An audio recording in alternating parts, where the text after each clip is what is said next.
Bob, how are you? Great to have you on the show. I'm good, Ollie. Great to see you. Thanks for the invitation. No worries. And you're over in California at the moment. I'm in Cardiff by the Sea, California. Yeah, it's an offshoot of from people came over here from Wales. I think Cardiff, Wales, correct? Yep, if I did that right.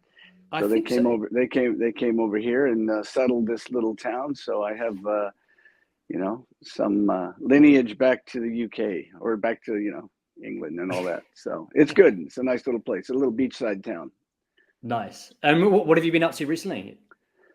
So my day-to-day job is, post Haro Bikes is I've always been a designer, so I have a design agency, small agency, and I work with various clients and doing design, creative, website, packaging, branding, kind of soup to nuts. I'm pretty capable because I've done this for myself over the years with my brand with Haro Bikes. Yeah. But when I sold the company, I kind of just went back to my roots of being a designer and a creative. So that's what I do day to day. I work on that. I have a couple different websites that I run, and one is obviously bobharo.com, and that has BMX merchandise and memorabilia. So I have my art there and images and posters and T-shirts and all kinds of stuff. So I followed kind of the KISS model of KISS rock and roll band, anything I can put my name on, but in a good way. I design everything and we make all kinds of fun stuff, and it's kind of grown. It's grown from like a T-shirt and a hat till doing a bunch of other stuff. So it's kind of fun, and but it's modern. I know I'm vintage in the sense that I was riding BMX in the 70s and the 80s, but as a designer, I like to make things still contemporary and cool at the same time. Nice. So, and were you kind of always drawing when you were a kid? Like, did that come before BMX, or did that sort of happen around the same sort of time? No, BMX, drawing was kind of my first passion. So as a little kid, was always drawing, but I was inspired from my father, who was he was an artist, but unfortunately he never did anything with his skill and his passion. He got busy being a dad and raising kids and needed to have a job and make money and take care of the family. So his artistic, passion went to the wayside, but he would draw at home and I would see him. So I have to say my father, kind of gave me some early inspiration, but growing up as a kid, I've always drawn and, always excelled in art classes, and I was into art and music and all these kind of things. So very kind of creative things. And BMX, BMX came from I was an athletic kid too. I was always riding bikes and skateboards and, whatnot. Growing up in Southern California, we have lots of sunshine. So it's easy to, be outside all the time. And, through the 70s and the 80s, skateboarding's happening, surfing's happening, BMX is happening, moto's happening. You have all these things that you can do. And, I was a curious kid and got into all of those and excelled at one in particular, and that was BMX. And then the combination of BMX and my artwork, that's how the business was born. And like, was moto and like motocross and racing, and was that sort of something that you were really into that, I've heard, right? That was kind of before. Yeah, I was really into it, but I didn't have enough money to be competitive because, racing moto is an expensive sport. The bikes are expensive and gear, and, my parents weren't into it. They were, working class people. They both worked in a supermarket. And so spending money on dirt bikes and new tires and all the other stuff that comes with it wasn't something they could really get into. And, the sport hadn't fully developed into, it was starting to develop as a professional sport. So it wasn't like, hey, Mom, I want to do this because, I can make a living at it or anything like that. So anyway, long story short on the moto front is I was a passionate kid that did it until I ran out of money. And then I just full-time BMX'd after that. Cool. And was that when you kind of, were you interning for magazines back then and kind of like just trying to get your designs out and sort of get involved within BMX and sort of the scene? And yeah, in the 70s when BMX started really taking off, and moto was big. BMX was popping and getting bigger and bigger. You know, like a lot of kids, I was riding BMX bikes in the dirt fields by my house, and there's tracks started popping up. And then, you know, being a creative and an artist, you know, I started illustrating BMX riders and moto guys and things like that. And then I took it farther. I set my artwork into some of the publications at that time in the 70s. And, you know, fortunately they liked my work and they gave me an opportunity that got my work published. You know, I didn't make a lot of money. I think maybe, you know, when I first started doing that, I was making $25 or $50 for a drawing, but you were so pumped that your work is recognized and also being published, that fueled you even more. You know, I mean, that just like kind of validated that your passion is, you know, you can make a little money at it, and looking at your work in a book is pretty powerful too. You know, you show your parents that, then they're like, oh, okay, that looks legit.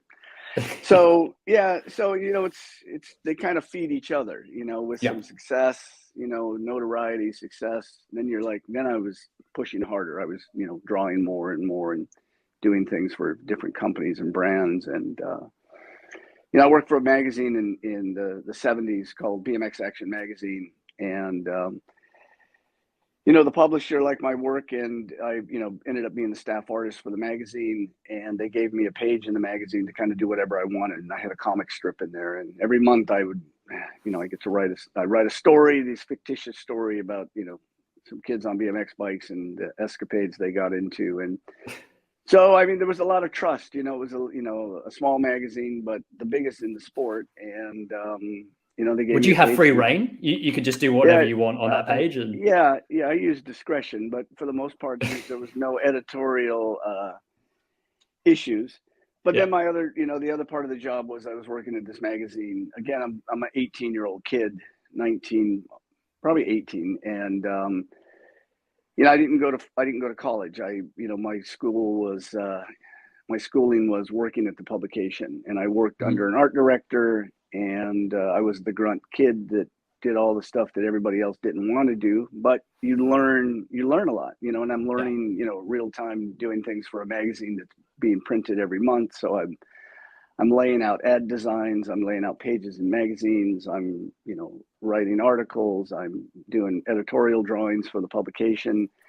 And so I had, you know, again, as an 18-year-old, 19-year-old kid, just a tremendous opportunity to learn real time, kind of like the publishing business and design and things like that. So that really gave me a lot of confidence and strength, you know. Yeah. So.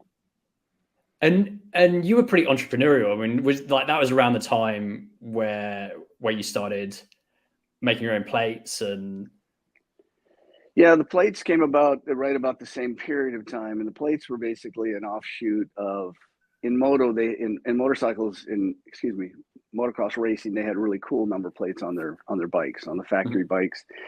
And I had my 125 Honda Elsinore dirt bike at the time, and I wanted to make a cool plate. So I went down to the hardware store, wherever, and bought a sheet of plastic, the low density polyethylene plastic that it is. Looks like milk carton material. Okay. So I got a sheet of that, and I cut out number plates for my dirt bike, and I had extra material, and then I made them for mine and my sister's boyfriend's BMX bikes. And then put on that, I went down to the hardware store and bought the shelving paper that your mother puts in the shelves, you know, to clean it up back in the day. And it was vinyl, and I cut that out, and that was the graphics. You know, little did I know what I was making. It was just kind of a cool thing to make, and it was artistic, and it looked much better than what we were running back then. You know, it was a sensation when I went to the track. You know, kids are like, "Oh man, those are cool. Where do you get those?" And I'm like, "Well, I make them." And so out of that little innocent idea, a little business started. And so fast forward, you know, a little bit farther, I went and made flyers and printed those. And in between racing at the track, when I was racing, I would be handing out flyers to all the kids and the parents, and all of a sudden I'm starting to get orders. So a little business started. So I'm here in my parents' house, working out of my bedroom, cutting sheets of plastic in the living room while we're watching TV. and making money, you know. So that gets a little addictive. So Yeah, so I was having and fun it with was that. quite a lot as well, right? I mean, you were kind of selling Yeah, at we its when peak, selling quite a few. yeah yeah at its peak we were selling, you know, tens of thousands of them. You know, we became more automated later, and the business matured, and you know, I had a staff of 20 some people helping me to make Okay. these and assemble them. And we're die cutting things, and you know, things are, you know, more fabricated, still made by hand, but still more fabricated than it was before. But yeah, all of this, you know, was the beginning of this little business. And you know, my needs were pretty low. I didn't have a lot of overheads, you know, and so I took all the money that I was making and I just put it back into the business and started making other things. And so, yeah, I mean, I always was, you know, academically, I was always kind of jealous of people that did go to school and get a formal education. But I got swept away being a business guy. You know, at late teens, you know, I had a business, and you know, so you know, wasn't formally trained, but that's kind of what happened. There's a longer story, but that's the short story. And was that then when you thought, okay, like this is what we can do here, building the plates, and this is how it's kind of taking off? And was that, I guess, the start of the idea when you thought that you could kind of go and do shows and kind of branch out to different parts of the country and It was sort all of happening at the same time. So you know, the business. I'm here. I'm working at BMX Action Magazine. I'm making the number plate business is starting. I'm doing illustrations for the magazine and other brands. Mhm. I'm riding BMX all the time. And where I grew up in San Diego, right by my house, was a skateboard park. So we used to skate there. And then at night, we would occasionally throw our bikes over the fence and ride our bikes in the park because they didn't let us ride there. So that's kind of the birth of freestyle. So Yeah. freestyle became this offshoot of what we knew how to do on a skateboard, carving and kick turns and all these other kind of tricks. And so at this moment in time for me, you know, again, I'm doing all of those different things all at the same time. And I'm racing BMX, and then riding and doing freestyle, you know, working on my tricks and building ramps and all that kind of stuff. And, you know, us building ramps was kind of a byproduct of a lot of skate parks were starting to close down. The United States is huge on litigation and things like that. And, you know, Mhm. lawyers like to, you know, fight, you know, people that have something like that, and they close it down because some kid cracked his head and hurt himself. But this happens every day, all the time. It's unfortunate, but it does. And so we started making our own ramps. So we had things to ride and things like that. But yeah, I mean, it was a tornado of things going on, and the timing of the sport and where I was in my life, everything was happening. Everything Mhm. was happening. I mean, it was like you couldn't do anything wrong, you know, and there was no wrong ideas because the sport was so new. You know, everybody had an idea, everybody had a widget, everybody had something that they can make and or sell. And, you know, it was a really exciting time. You could be young. And the magazine also, I worked at a magazine where the owner of the magazine, his name is Bob Osborne, you know, he really promoted young entrepreneurs. He Mhm. really celebrated them in the publication. So, you know, I was one of the guys that he celebrated, and others, that if you're young, you're ambitious, you got an idea, it's a good idea, make it happen, and you can turn it into something. That's cool. So yeah, it was a really cool time, you know. I mean, didn't matter what you did, just do something. Yeah. And were you then looking at these ramps going, you know, we can take them away with us, Yeah, like what we're building is portable, and we yeah, can do these demos and just yeah. basically go on the road and see where it takes That us, right? yeah, that was it completely. That was an idea of like, you know, I was now selling. I was selling lots of number plates, and we had dealers, you know, across the states, and bike business is strong. BMX is strong. There's races all over the place, and I booked a tour in 1981, and I did it. I'm pretty sure I did it free of charge to anybody that would sign up. We just went on the road and we followed the racing schedule for the summer tours that were going on. So we would travel and we'd be at the races, and then in between the races on the weekends, we would do demos at bike shops that would have us come there. And, I had ramps built, again, back in the 80s, in late 70s, early 80s. There was a company called Rad Ramp. They made I think it was Rad Ramp. They made these plexiglass ramps for the skateboard guys. They were like Pepsi had a skateboard team back then, and that did demos, and they had these big plexiglass ramps, and I thought they were really cool. And I rode them before, and I thought I should make some for my tour. So I went to the company and had them build some. So yeah, that's, as you can see in the photo there, that ramp is, you guys call it Perspex. We call it plexiglass. And, but they were clear plexiglass ramp, and they looked really cool, and they were glass. They were like riding on glass, but the downside is they were really slippery. So if they got a little bit of dust on them, it was like ice skating. So we put grip tape on them to make them work a little bit better. But yeah, I mean, a lot of these things are a lot of things kind of snowballed, and this turned into that, and that into this, and but it was a cool time and a great time to be involved in the sport, and everything was wide open. It wasn't like today, in action sports. Action sports is really commercial nowadays. It used to be, action sports were called alternative sports or extreme sports. It was, it's made it when it's in TV commercials, and we obviously have X Games and feasts and everything else, which is great, all good, but it's much more commercialized. And now even the Olympics, it's on the Olympic stage and all that kind of stuff. So, but it only took 40 years to get there. Did you realize what was happening back then? That it was like, was it just there was so much going on, or did you think this is going to kind of evolve into what's currently happening now? I mean, we were so busy doing.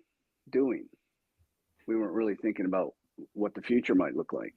We were so caught up in the moment, and everything was good, and everything was fun and exciting.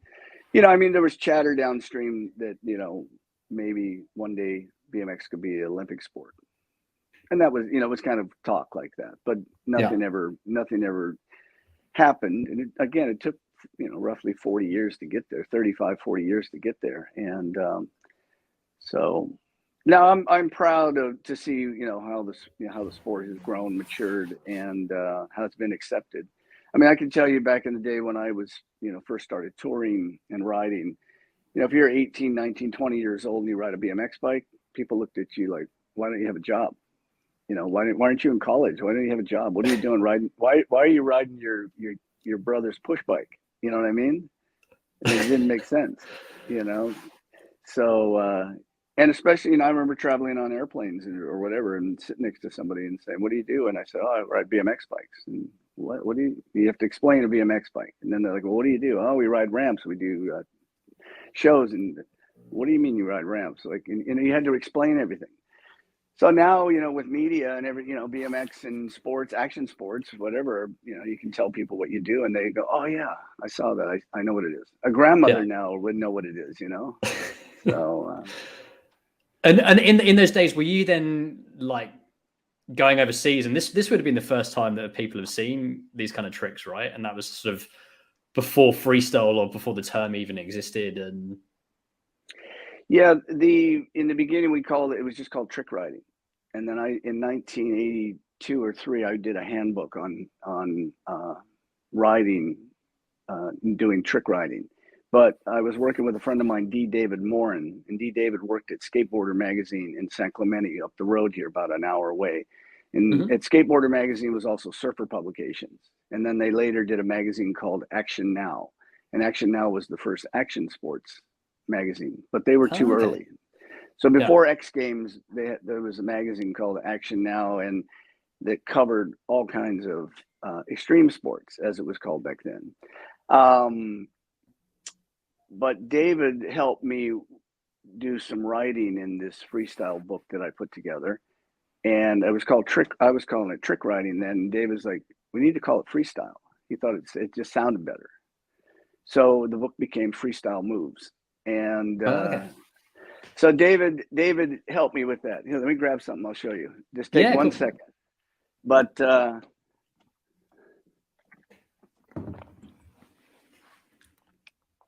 so yeah, that's kind of how that phrase got coined. So this is a repop of the book I did back in the day.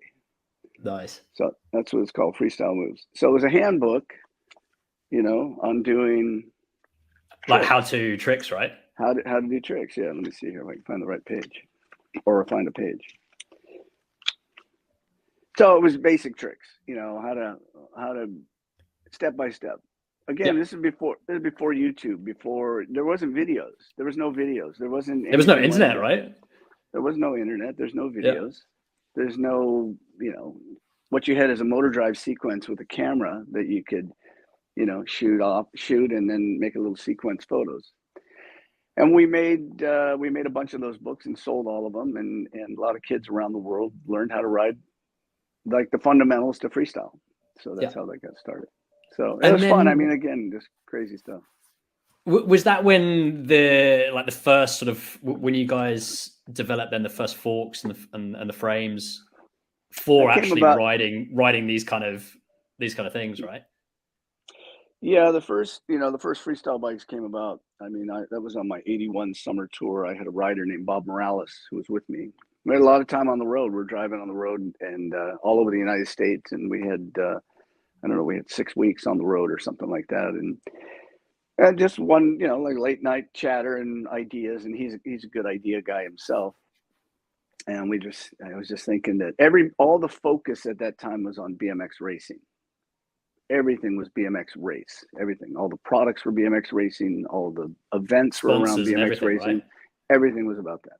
So when I followed the tour doing freestyle, basically I, was showing kids around the United States a completely different sport. They never seen it before. And they were like blown away. I mean, I received letters today in internet chat, like somebody says, "I saw you when I was in Indiana. I was a kid. I was at a BMX race and I saw you ride, and I stopped racing and became a freestyle rider." So, these little moments, you probably have your own story of why you became a skater or became a surfer. Something happened, somebody took you out, or you went and rode something. You're like, "Oh my gosh, this is awesome. I want to do this," Yeah. So that kind of stuff happens. And that's But cool. I mean, if you're still hearing it today, right? The people that's amazing. now they're 50 years old though. but these guys remember this time of when they were a kid and what it meant to them. They were there with their mother or father at a BMX race, and they saw you ride. I was touring again. I toured in, all over the United States, the early tours. And I think I was the first to do that in freestyle BMX. And then popularity was gaining, and I was in Europe. I came over to the UK in the early '80s, and I was riding at Earl's Court and at the NEC. And then I was doing bike shop tours in the UK. And I was in Isle of Man, and then I was in England. I mean, I was in France and Germany and stuff like that. But again, it wasn't an official sport. It was just, I was a sideshow act, is all I was at the time. But I was, the upside was is I was promoting my little fledgling business, making the number plates and all the other products. And so yeah, I was my one-man boy band running around on a BMX bike. So it was fun. And then obviously like the rest is history, right? I mean, and then like Haro Bikes came out kind of shortly after that. And it did. Yeah. There's a lot of data points in the story. We need more time, but all these things, little events that triggered other events and created new opportunities. Again, the tour created, the United States touring and riding freestyle created awareness, and then an idea was born. Like, everybody's focused on BMX race. We need to do something. We need to make a freestyle specific bike. Came out, I talked to my sponsor, who was a brand out of Los Angeles called Torker BMX. They were kind of a hardcore BMX brand. Small little company, family-owned company, but a really nice family that owned it, and I knew them. And I came back from the tour and I told them that I want to make a freestyle bike and I'd like to work with them to help me make it. Again, you know, they were willing to work with me, you know, and that an opportunity happened. Yeah. So yeah, that was a game changer in BMX. But the upside for me was, you know, I was a small little company. I had an idea, but nobody took me seriously in the bike business because everybody was focused on BMX race. All the big brands of that time, the GTs, the racing, the GT, the Red Lines, the Mongoose, and so on, were all focused on BMX race. They didn't look at freestyle. So what that allowed me to do is grow this category and own it. And fly under the radar, sort of, right? From them, I was under the radar. They didn't take it serious. They just thought, you know, they didn't get it. They weren't doing it. It was later that all of those brands, once we got a foothold, they all wanted it, and publications came about on freestyle. And kids' attention were turned on by it. They were really interested in this style of riding. Yeah. Almost more than race at a particular point. I remember my racer friends were not happy with me. You know, they were, you know, that because we were taking attention away from BMX race as well as pulling money away from the category, you know? So yeah, lots of stuff.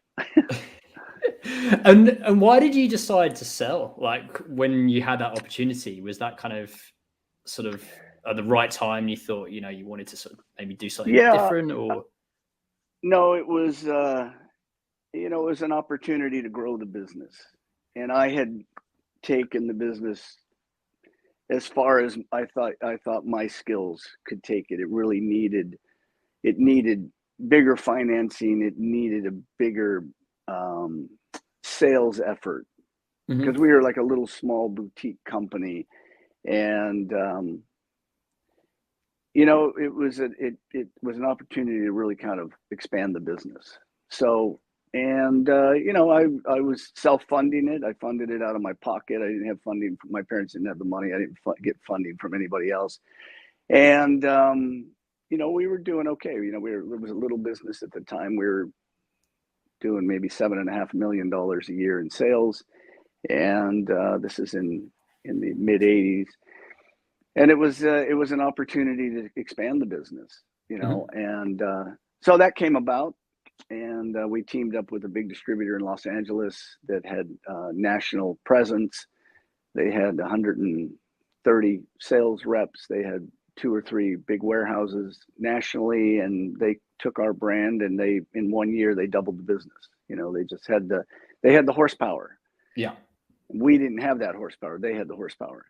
And then that allowed me to get back to what I like to do. Is I'm a designer, I'm a creative. My focus was just making cool products. And that's what I did, you know, coming up with cool ideas and new things for the brand.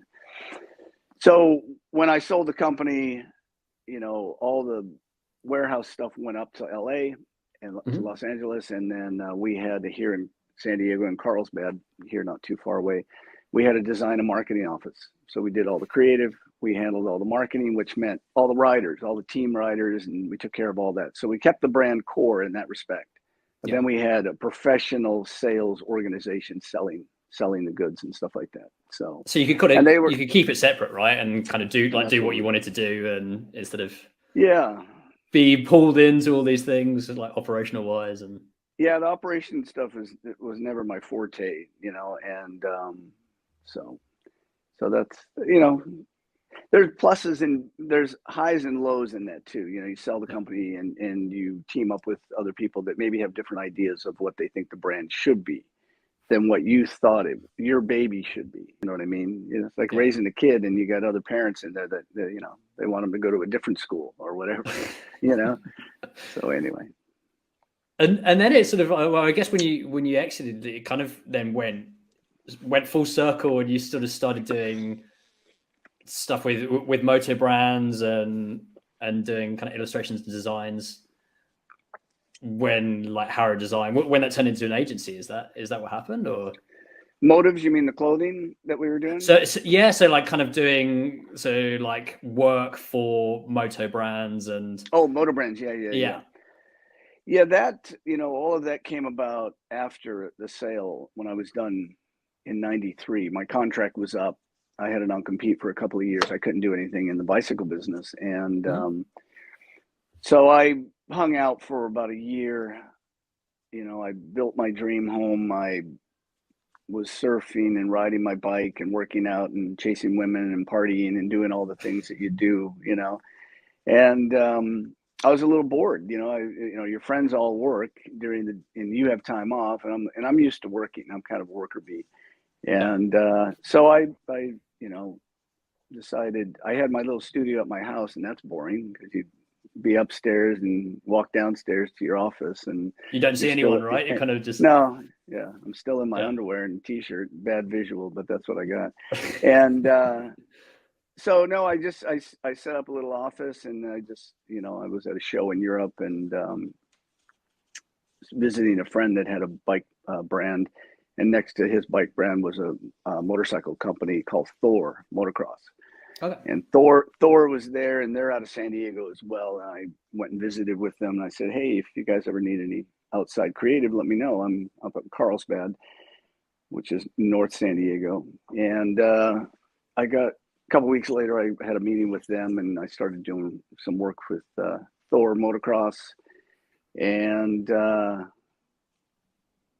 long story short, in the span of 10 years or so of doing my little agency, I had NASCAR teams I was working with. I was working with KTM was my client for 3 years. I was their agency, and I did all their print ads and dealer ads and all that. So I'm proud of that work. And working with I worked with Yamaha and Kawasaki and Honda, doing product and branding things for them. I did things for there used to be AMA Pro Racing, which was the organization for motocross here in the United States, and they were the governing body. And I did all their print ads. I did their TV spots, print ads, all that kind of stuff. Laguna Seca Raceway up in Monterey here in California, I was their agency for 6 years, and so and many more. I mean, I did a lot of things. So BMX taught me a lot. My business taught me a lot. The magazine taught me a lot. I think being an entrepreneur and having my own company gave me a different perspective than just an average, creative, because I knew what it was like to put your own money on the table and, making, building things that you hope and want to perform. So anyway, blah, blah, blah. What would you say you were like most proud of, like now looking back on those 4 years? What am I most proud of? I think I several things. I think most proud is the fact that I happen to be the guy that popularized the sport of freestyle BMX. I think that's at the time when I was riding, other people were also riding in parks and doing things. It was happening. Things happen in different areas and So I'm sure people out there would want to argue with me that of who started it. Who is the person that first rode a bike in a pool? I don't think that's part of the story. What I'm proud of is the fact that basically I made a package out of it, and the package is I took the idea, I evolved on the idea of riding and doing tricks on bikes and building ramps and making it portable, taking it on the road, turning into a tour, turning into a national deal, turning into an international deal by traveling. And that came from a passion, a labor of passion, and so I'm really proud of that, to look back on that it really, made a lot of kids, millions of kids and millions of people around the world start riding like that on a bike. And so that's pretty cool. Yeah. I'll take it. So that's awesome. And yeah, like now, sort of like I guess kind of taking it out to present. I mean, what are you working on currently, or is just kind of anything that you sort of that you've got coming up? Well, what do I have coming up? I have a few things. I have some BMX things that I'm working on. I can't share yet, but I'm working on. I have some things that I still feel like I have some contributions I can make into the sport. So I'm working on that. My day job is like I said, I have different clients that I do creative work for. So that's good, and that just keeps Keeps you my busy. mind. Keeps me busy, keeps my mind busy and stuff like that. I have my passion projects. I play music too. One of the things I do is I play electronic music, and I've been doing it for years. And so, I've got some tracks now out on Spotify and I was going to ask you about that. iTunes. You kind of produce and write your own music as well, don't you? Yeah, I've been doing that. I was a band geek as a kid in junior high and high school. I played trumpet, and so in the early '80s, when kind of the electronic pop band really out of UK came all these electronic bands. I really like the New Orders and Depeche Modes and Erasures and all this kind of stuff. I really love that sound. And when I was touring, like in Europe, when I was, I would go to clubs with the local kids that I met at the track or whatever, and you go to a disco or whatever, and you'd hear all this music that we didn't have here in the States. The United States was full of pop.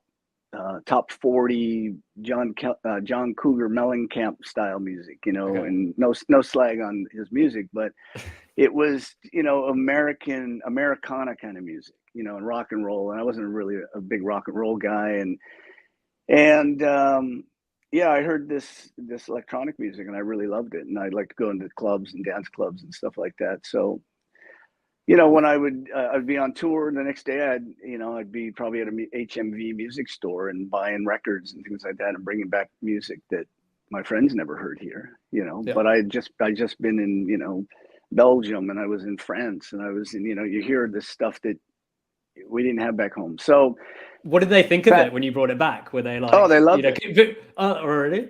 Yeah. Well, what happened is it became the demo tape of my shows. I would mix all this music up from Spandau Ballet and Depeche Mode and Gary Newman and all these different bands. So here I am doing a demo, and they're seeing Freestyle BMX, and now they're listening to this music that they never heard before. So it was kind of a cool combination. This became a bit of a soundtrack to this style of riding, and so that was kind of fun. But yeah, the music thing, I was always into music, but that sound captivated me, and I had downstairs at my house, I had a studio full of synthesizers and drum machines and things like that, and would fiddle around and write little electronic pop songs. Yeah. So it was fun. So gotta have an outlet, gotta have an outlet. Yeah, that's it. Cool. And what's the best way, if they want to follow what you're up to and kind of find out what you're working on, what's the best way? So the best way to get a hold of me is, I have a website, bobharo.com, and then you can go on Instagram and find me just under Bob Haro, and Instagram and Facebook for sure. Okay. And those are the best places to reach me. So you can see what I'm up to. So yeah, my Instagram is kind of a combination of new and old things. So I kind of post some. I think you maybe saw a couple things, but post some kind of. There's some flashback stuff and the kind of what's going on now. I try to do that just to. I think people enjoy and kind of editorialize it a little bit to share what happened back then. So anyway, for what it's worth. That's cool. Well, hopefully you have enough, Ollie. Thanks, Bob. It was amazing chatting to you, man, and yeah, I really appreciate the time.